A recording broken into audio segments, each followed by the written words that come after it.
Klein Bikes paint jobs. Known in industry of being one of the best ever done. Trek is still mimicking some of their paint jobs even today with their new Project Ones.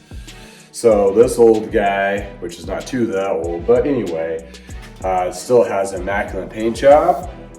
It has some scuffs and scrapes on it. Nothing too major. It's actually in really good shape. And I'll just do a couple details of certain areas that just kind of cleans up those particular paint job scuffs and kind of give a little insights on how this bike was made as well as the paint was done after this. Welcome to Anoa Guy Bicycles. Welcome to Anoa Guy Bicycles, hanging out with the guy. Hi, I'm Justin, the guy. Obviously, I have a garage shop. Taking scary how to use bikes one bike at a time. If you like these videos, please like and subscribe. Welcome back to Anoa Guy Bicycles, hanging out with the guy. This old bike series. Hey, we're looking at this Klein Q Elite. It's one of the last few Kleins were made, and before they basically just continued a line which was owned by Trek at the time in the mid 2000s. And this is one of the few carbon bikes that they made full carbon right before they shut everything down. It is quite different than their OCLV from Trek's versions. So it is definitely built differently. It has a little different kind of aerodynamics to it and so forth, but it still has the Klein, well-known Klein paint job. And in this video on this little bike, we're gonna kind of show a couple detailed areas where I clean these scratches up to bring the paint back to life and really give a close-up detail of how this frame just really pops. So without further ado, let's dive into this. So here we're going to work on this little scratched up area on the seat stay. I'm going to use a 3000 grit sandpaper with the Adams polish compound. I'm kind of using a wet sand technique to try to really kind of smooth out these little bad scratches here and kind of clean it all up for us. So let's take a look and see what happens.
So what it looks to me is the clear coat on this is very thick. So that enables me to actually kind of go down in that clear coat and kind of get those scratches out. I'm pretty amazed that the scratches on these didn't get into the actual paint itself, which I think after buffing this, you'll see that it just looks like it's brand new. So on to the next pad here that I'll be using, which is a wool blend with a nice, it takes out little micro scratches and so forth by using the same compound. So I'm going to use this wool pad, and what this does is really help clean up all those little micro scratches from the sandpaper from a 3000 grit. Even though you may not see it to the naked eye, they're there, and this will actually make it pop.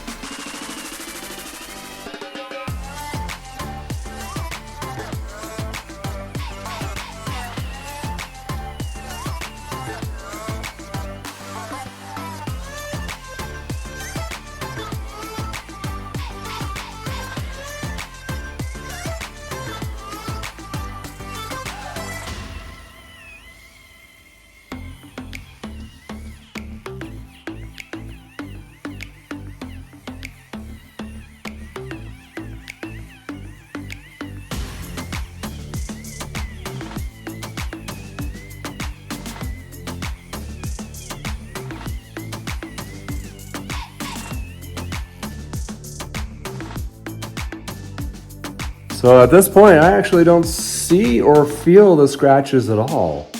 Just kind of amazing to me how those all just kind of disappeared. So let's put some polish on this and see what happens.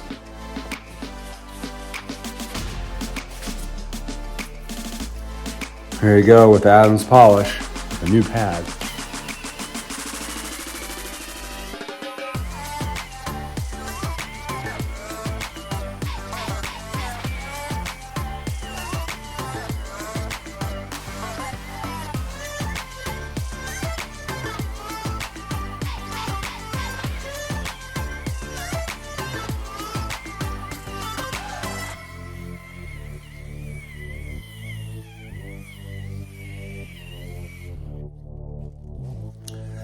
And now I finish up with the polishing pad, and we'll see how much it pops.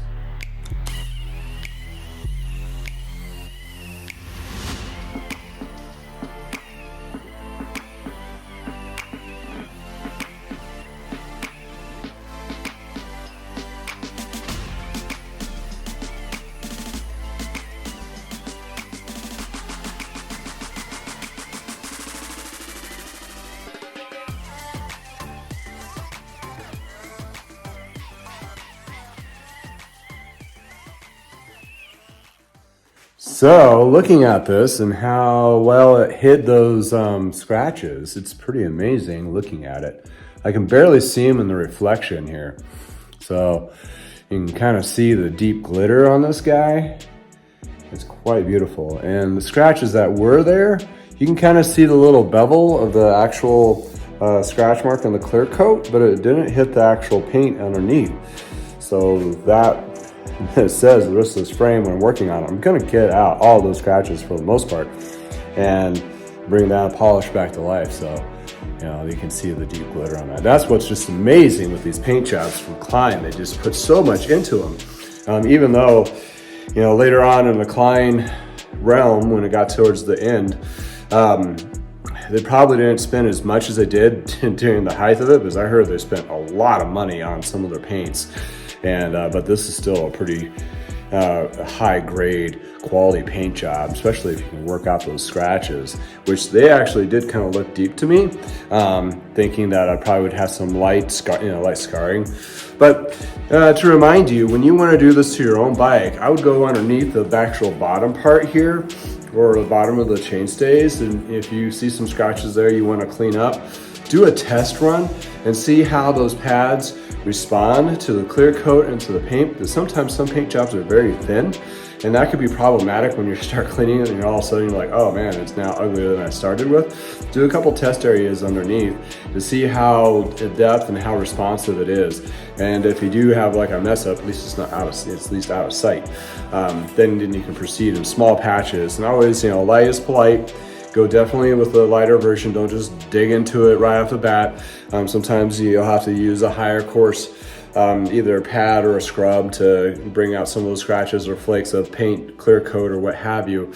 But what I found is if you test underneath, or, you know, in this case, I've had experience with this particular paint already, so I know how it behaves. So I didn't really have to, you know, the 3000 grit was just fine. And again, it looks like I'm really hitting it hard. It's very light. I'm just very touching those areas, making that come back to life and pop. So as you can see, you know, the reflection here. And this is like a pretty glitter blue. In the paint in the sun, it's gonna be amazing. It actually has a darker color, as you can kind of see here. So that kind of has a dual fade within the paint job itself. And what's really, really cool about this paint job is this decal, the Klein decal. This is not a decal.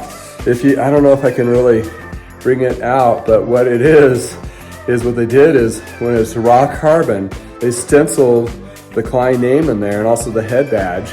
And what they did is they painted over it then they pulled it off before they put the clear coat. So what you see here is actually raw carbon. I don't know if you can see it in the reflection here with the light, but that's just the nude carbon underneath, which is really cool. I thought it was silver at first. And when I got it in the sun, man, it just, poop, it was like, oh my goodness, such a good detailing. Same thing with the head tube too. So yeah, all these little details put in, not just the paint job, not talking about the tech that's put into the design of the frame and the materials that they use is phenomenal.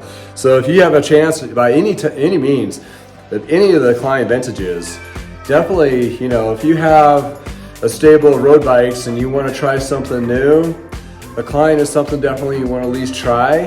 They do keep their value pretty well, even, you know, there's a huge following on it, so don't be worried about investing just a little bit more into it, because you'll get that back out of it if you decided that, yeah, that's not something I really want to keep. But, you know, it's these things are pretty darn amazing. So it's up one of those, even though they were built by Trek or under the Trek umbrella, Trek definitely let him have free reign, or mostly free reign, in designing his bikes, and had a good hand in the development of them. So that's really a cool aspect of it. But anywho, glad to show off this little section here. I'm going to dive into the rest of it and get it to pop. I'll have a finalized video, a little clip here to show the in the sun. And anyway, well, thank you for spending time with me in the garage, and have a wonderful day. Take care. So in conclusion, this is the final product after I polished with Adam's polishes and its pads. You can see where the areas where I've had scratches and I've buffed out, you can see they're pretty much gone.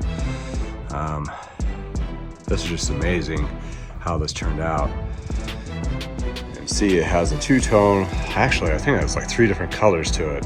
It's like a light blue to a dark metallic blue, with even a darker blue underlay. And the reason why I know that is looking at the back here where there's a chip. You have to focus in. It's like deep blue underlay there. But other than that, everything turned out very beautiful on this bike. There was only one small chip that went to the carbon, which I couldn't get out, which was on the down tube by the decaling there. But yeah, this thing turned out to be one amazing bike. I'm gonna focus there. There we go.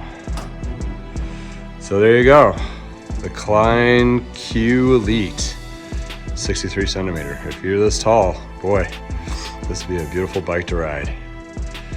And again, thank you for spending time with me, and have a wonderful day from the garage.